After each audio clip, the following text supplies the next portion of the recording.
குன்றக்குடியான் என்பார், பழனிமலைநாதன் என்பார், வடபழனி ஆண்டவன் என்பார், பவன பவன் என்பார், விமலன் சுவாமி என்பார், தந்தாயுதபாணி என்பார்,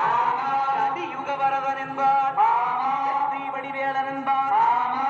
வடிவேலன் என்பார், அரகத வண்ணன் என்பார்,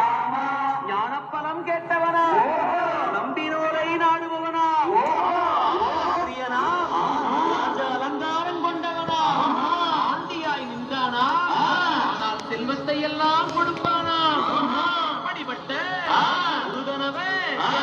ரொம்ப சின்னவனா சுவாமி. முருகையா